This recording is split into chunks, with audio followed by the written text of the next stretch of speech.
శ్రీమతి నమ. ఒక క్రికెటర్ వాళ్ళ పండుగ, ఇటువైపేమో దేశం కోసం క్రికెట్ ఆడవలసిన పరిస్థితి.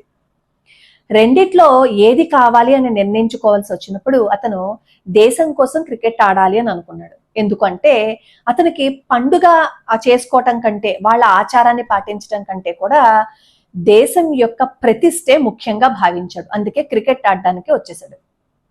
అందుకని ఈ పరాయి మతస్థులు ఏం చేశారంటే, ఈ ప్రార్థన చేసుకోకుండా నువ్వేమో క్రికెట్ ఆడతావా, ఈ పండుగ మన పండుగల్లోనేమో నువ్వు క్రికెట్ ఆడతావని చెప్పి ఆ క్రికెటర్ని వెలేసేసారు. వాళ్ళకుంది ఏది కావాలి అనే క్లారిటీ వాళ్ళకుంది, కానీ ఏం చెయ్యాలి అనే క్లారిటీ మనకి లేదు. ఎలా ఉండాలి అనే క్లారిటీ వాళ్ళకుంది, ఎలా ఉండాలి అనే క్లారిటీ మనకి లేదు.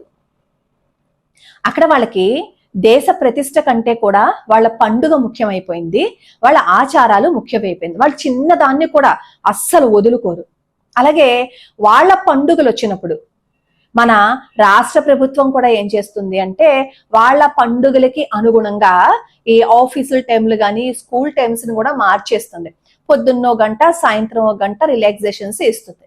అంటే ఇక్కడ రాష్ట్ర ప్రభుత్వానికి కూడా తెలుసు ఏమనంటే, హిందువులకి ఈ రోజు అంటే రేపన్న రోజు ఇలా ఇలా ఇలా తుడుచుకుంటూ మన వెనకాల వస్తారు కదా, కానీ మిగతా వాళ్ళు అలా కాదు, వాళ్ళు మైనారిటీలు కదా, వాళ్ళని మనం ముందు బుజ్జగించి మన వైపు తెచ్చుకుంటే ఆ ఓట్లు మనకు వస్తాయి. ఇప్పుడు ఈ హిందువులను మనం అన్న తర్వాత ఒక బిస్కెట్ అలా వేసేస్తే మళ్ళీ వాళ్ళు ఇలా వచ్చేస్తారు, కాబట్టి హిందువులు నేను దోవలసిన అవసరం లేదు, ఆ సమయానికి ఒక బిస్కెట్ వేస్తే వస్తారని లెక్క వేశారు కనుకే కదా హిందువులంటే అంత చులకనగా, హిందువులంటే అంత తీసి పారేసే విధంగా చేస్తున్నారు. ఇప్పుడున్న రాష్ట్ర ప్రభుత్వం గతంలో కూడా దేవాలయాల్ని పడగొట్టేసింది, మళ్ళీ కట్టిస్తాను అని చెప్పి ఈ రోజు వరకు కట్టించలేదు. అలాగే వైజాగ్ లో ఆంజనేయ స్వామి వారి ఆలయం, అది కూడా నేలమట్టం చేసేసారు. అంటే అది అక్రమ కట్టడం అంట. మరి అక్రమ కట్టడాలు ఎక్కడ లేవు? మిగతా ప్రార్థనాలయాలు కానీ మిగతా ప్రార్థనా స్థలాలు కానీ అక్రమంగా కట్టినవి ఎక్కడా కనిపించలేదా? ఎంతసేపు హిందూ దేవాలయాలు మాత్రమే అక్రమంగా కట్టినట్లు కనిపిస్తాయి. మన దౌర్భాగ్యం ఏంటంటే, హిందూ దేవాలయాల మీద వచ్చే సొమ్మే మిగతా ప్రార్థనా స్థలాలకి, మిగతా ప్రార్థనా స్థలాల వాళ్ళు విహారయాత్రలకి కానీ వాళ్ళ ప్రార్థనా స్థలాలను చూడడం కోసం కానీ ఉపయోగిస్తారు. హిందూ దేవాలయాల నుంచి వచ్చిన సొమ్ము మళ్ళీ పడగొట్టేసేది కూడా హిందూ దేవాలయాలనే. మరి ఈ ప్రభుత్వానికి అర్థం అవ్వట్లేదా? మనం వాళ్ళ సొమ్మే కదా తీసుకుంటున్నాం, ఆ దేవాలయాల మీద నుంచి వచ్చే కదా సొమ్ము తీసుకుంటున్నాం, ఆ దేవాలయాలను పడగొట్టేస్తే ఆదాయం ఎక్కడొస్తుంది అని ఆలోచించట్లేదేమో వాళ్ళు బహుశా. లేదు అంటే మనకి కొన్ని దేవాలయాలు టార్గెట్ ఉన్నాయి, ఆ దేవాలయాలు పెద్దగా మనకేమీ ఉపయోగం లేదు, అలాంటి దేవాలయాలు తీసేస్తే మిగతా మతస్థులకి అక్కడ వాళ్ళ ప్రార్థనా స్థలాలు నిర్మించుకోవడానికి ఏమైనా సరే స్థలాన్ని కేటాయిస్తారు ఏమో అని అనుమానించవలసి వస్తుంది. ఇప్పుడు ఈ మాట ఎందుకు అంటున్నాను అంటే, కాశిరెడ్డి నాయన జ్యోతి క్షేత్రం ఉంది కదా, దాదాపుగా ఈ నెల రోజుల్లో 3 సార్లు ఆ క్షేత్రం మీద దాడి చేశారట. ఆ విరజానంద ఆయనే చెప్తున్నారు. ఎవరు సొమ్ము అనుకుంటున్నారు మీరు? ఏమైనా మీ సొమ్ముతో ఇక్కడ ఏమన్నా కట్టించారా? ప్రజలు కట్టించారు, ఇది ప్రజల సొమ్ము, ఒక్క పైసా ఎవరిని అడగట్లేదు కదా, వాళ్లే వచ్చి పంటలు పండినప్పుడు రైతులు ఆ బస్తాలు వేస్తారు, ఇక్కడ ఆ బియ్యంతోటే కడుపు నింపుతున్నామని చెప్పి ఆ విరజానంద చెప్తున్నారు. అసలు ఈ కాశీనాయనని అపర అన్నపూర్ణ అవతారంగా చెప్తారు. ఎవ్వరు అక్కడికి వచ్చినా సరే కడుపు తడిమి అన్నం పెడతారు తెలుసా కాశిరెడ్డి నాయన. ఆయన ఉన్నప్పుడు కూడా అలాగే చేసేవారు. అప్పట్లో కూడా ఎవరైనా సరే ఇంట్లో పెద్దవాళ్ళని పట్టించుకోకపోతే వాళ్ళు ధైర్యంగా మా కాశిరెడ్డి నాయన ఉన్నాళ్లే, మాకేం లోటు లేదు, మీరు చూడకపోతే ఏంటి అంటూ కాశిరెడ్డి నాయన దగ్గరికి వచ్చి కడుపు నింపుకునేవాళ్ళు. ఆ ముసలివాళ్ళు నోరు కొట్టేస్తున్నారు ఇప్పుడు. ఎంతో మంది అక్కడికి వచ్చి అన్నం తింటారు. కుల మత భేదాలు ఏమీ చూడకుండా అందరికీ అన్నం పెడుతోంది కదా. ఎవరు సొమ్ము దాచిపెట్టారని ఇప్పుడు ఆ కట్టడాన్ని తీసేయాలంటున్నారు. అంటే టైగర్ జోన్. మరి ఇన్ని సంవత్సరాల బట్టి అది టైగర్ జోన్ అని అనిపించలేదా? ఇప్పుడే కనిపించిందా అది టైగర్ జోన్ అని? ఎక్కడ టైగర్ జోన్ లేదు. ఎక్కడ చూసినా హిందూ దేవాలయాలు చాలా వరకు ఈ అడవుల్లోనే కదా వెలుస్తాయి. మరి ఈ అడవుల్లోనే హిందూ దేవాలయాన్ని వెలుస్తున్నప్పుడు ఇప్పుడు ఈ కాశిరెడ్డి నాయన క్షేత్రాన్ని టైగర్ జోన్ అని చెప్పి అక్కడ దాన్ని ధ్వంసం చేయాలని అనుకుంటున్నారు అంటే మిగతా ఆలయాల మీద కూడా త్వరలో చూపు పడుతుందా? తిరుమలలో వేద పాఠశాల ఉంది కదా, అక్కడికి పులులు వస్తున్నాయి కదా, అక్కడ టైగర్స్ వస్తున్నాయి కదా, మరి ఆ టైగర్స్ నుంచి ఆ జోన్ ని కాపాడండి. అక్కడ పిల్లలు చదువుకుంటున్నారు కదా, అభం శుభం తెలియని వేదం చదువుకుంటున్నారు పిల్లలు. మరి అక్కడికి టైగర్స్ వెళ్తున్నాయి కదా, అంటే రేపు అన్న రోజు మెట్ల దారిన ఎవరైనా మెట్లు ఎక్కుతూ ఉంటే టైగర్లు వస్తున్నాయి, మీరు ఎక్కకండి తిరుమల అని చెప్పి ఆపేస్తారా? అలా తిరుమల క్షేత్రానికి వచ్చే భక్తుల సంఖ్యను తగ్గించాలని అనుకుంటున్నారా? మరి శ్రీశైలం ఎక్కడుంది? టైగర్ జోన్ కాదా? శ్రీశైలం వెళ్లే దారంతా ఏంటి? చుట్టూ అడవలే కదా ఉన్నాయి. మరి బస్సులు వెళ్తుంటే ఈ పులులు అవన్నీ అడ్డుపడుతూ ఉంటాయి కదా. అంటే రేపన్న రోజు ఈ శ్రీశైలం గాని ఏదైనా క్షేత్రానికి అక్కడికి వెళ్ళాలి అంటే అవి టైగర్ జోన్ లో ఉన్నాయని చెప్పి ప్రకటించి అక్కడికి వెళ్లకుండా చేస్తారా? అలాగే ఎన్ఎస్టిఆర్ టైగర్ జోన్ హార్ట్ మధ్యలో ఉంది, మరి అది కొన్ని వేల ఎకరాల్లో ఉంది కదా, మరి అది టైగర్ జోన్ కాదా? అది ఆక్రమణ కట్టడం కాదా?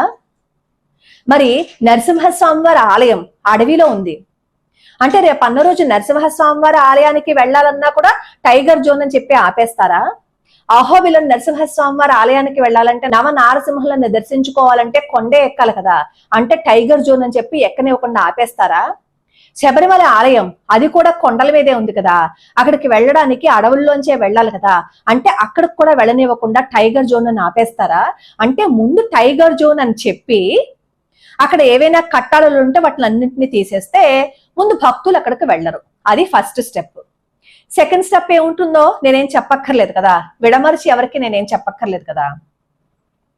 ప్రభుత్వము ఆ కాశీరెడ్డి నాయన క్షేత్రంలో కాస్త ఆలోచించండి. ఎందుకు అంటే ఆ కాశీరెడ్డి నాయన క్షేత్రంలో భోజనం చేసేవాళ్ళు వేల సంఖ్యల్లో ఉంటారు.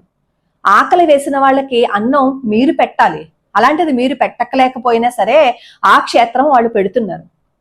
మీరు ఆ క్షేత్రాన్ని ఉంచారనుకో మీకే ఉపయోగం ఏంది? ఆ క్షేత్రాన్ని మీరు పడగొట్టకుండా ఉంటే అక్కడ అన్నం తినే వాళ్ళకి మీరు అన్నం పెట్టక్కర్లేదు కదా, అప్పుడు మీకు డబ్బులు మిగులుతాయి కదా. ఆ డబ్బుల్ని మీరు ఏం చేయొచ్చు అంటే పరాయి మతస్థులు వాళ్ళ ప్రార్థనా స్థలాలు కట్టించుకోవడం కోసము, అలాగే సబ్సిడీల ద్వారా వాళ్ళు యాత్రలు చేసుకోవడం కోసం ఇవ్వచ్చు. మొన్న ఇచ్చారు కదా, వాళ్ళు ఏదో ప్రదర్శన జరుపుకుంటున్నారు కదా, వాళ్ళ మత సంబంధించిన ఏదో కార్యక్రమం జరుపుకుంటుంటే డబ్బులు ఇచ్చారు కదా. కానీ హైందవ శంఖారావానికి మాత్రం ₹1 డబ్బులు ఇవ్వడానికి ఎవరికీ చేతులు రాలేదు. ఎందుకంటే అది హిందువులు కదా.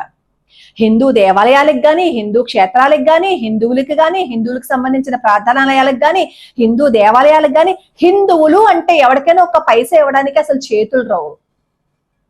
హిందువులకి సిగ్గుండాలి.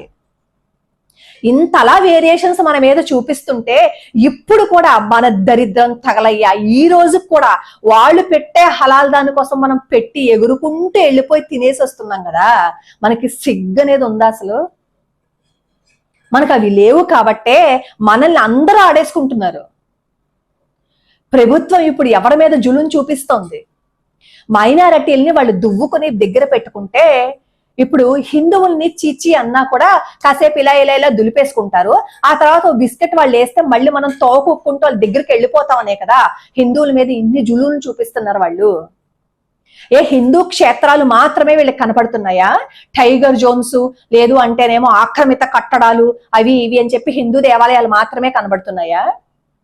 రోడ్డు మీద వెళ్తుంటే రహదారికి అటు ఇటు చిన్న చిన్న సిలువులేసి ముందేమో సిలువులు స్థాపించి ఆ తర్వాత వాళ్ళు ప్రార్థనా మందిరాలను కట్టుకుని ఆ తర్వాత చర్చిలుగా చేసేసి తర్వాత స్వార్థ స్వస్థత సభలుగా వాటిని ఆక్రమించేసుకున్నవి అవి కనిపించలేదా కట్టడాలు?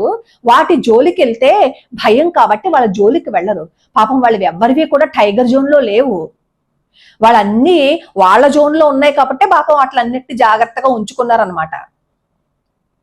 సిగ్గుంటే హిందువులు ఈ రోజుకైనా కళ్ళు తెరవండి. మన దేవాలయాల మీదకి దాడికి వచ్చేస్తున్నారు. మన దేవాలయాల్లో పరాయి మతస్థుల యొక్క ప్రార్థనా స్థలాలు ఉన్నాయి. మనం సిగ్గు లేకుండా అక్కడికి వెళ్ళి డబ్బులు వేసి వస్తున్నాం. వాళ్ళ ప్రార్థనా స్థలాలకు కూడా వెళ్ళి కళ్ళకద్దుకుంటూ నాకేమో క్రికెట్ లో బాగా ఆడగలిగాను, నా సినిమా బాగా ఆడింది అని సెలబ్రిటీల దగ్గర నుంచి సామాన్యుల వరకు అక్కడికి వెళ్ళి మనం డేకుతున్నాం కాబట్టే ఈ రోజు మనం అలుసైపోయాం. కాశీరెడ్డి నాయన క్షేత్రం ధ్వంసం చేసేస్తే నెల రోజుల్లో 3 సార్లు ధ్వంసం చేయడానికి వచ్చారట. మాట్లాడగలిగామా ఎవరైనా? ఈ న్యూస్ ఎవరికైనా తెలిసిందా? నెల రోజులు బట్టి ఈ ఇష్యూ జరుగుతుంటే హిందువులకి అవసరం లేదు. ఎంతసేపు హిందువులు మనం పూజ చేసుకున్నామా లేదా, మన కొంపల్లో అన్ని వచ్చేసాయా లేదా, మనకి డబ్బులు మిగిలిపోయాయా లేదా, మనకి అన్ని కోరికలు తీరిపోయాయా లేదా, దీని మీద మాత్రమే మనకి దృష్టి ఉంటుంది. మన దేవాలయాల మీదకి దాడికి వచ్చినా మనకు అవసరం లేదు, మన హిందువుల మీద ఎవరైనా దాడి చేసినా మనకు అవసరం లేదు. అడిగాం అనుకోండి నాలాంటిది ఎవరైనా, నాకు కింద ఎలా పెడతారో తెలుసా కామెంట్లు. మొన్న నేను మల్లికార్జున ముత్య వీడియో చేసినప్పుడు కూడా ఎంతమంది కామెంట్లు పెట్టారో. అలాగే మొన్న నేను చావా సినిమా గురించి వీడియో చేసినప్పుడు కూడా ఇష్టం వచ్చినట్లు పెట్టారు. మీ ఇంటికి వస్తామని చెప్పి నన్ను బెదిరిస్తూ కామెంట్లు ఉన్నాయి నా ఛానల్లో. ఈ రోజుకు ఉన్నాయి కామెంట్లు అక్కడ. కానీ నేను ఏ రోజు నోరు విప్పి చెప్పలేదు. ఎందుకు అంటే నా ఉద్దేశం మన హిందూ ధర్మాన్ని రక్షించుకునే మాటలు చెప్పాలని. కానీ రోజు రోజుకి హిందువుల మీద దాడి ఇంతలా జరిగిపోతూ ఉంటే కనీసం హిందువులు మాట్లాడకపోతే ఎలాగా?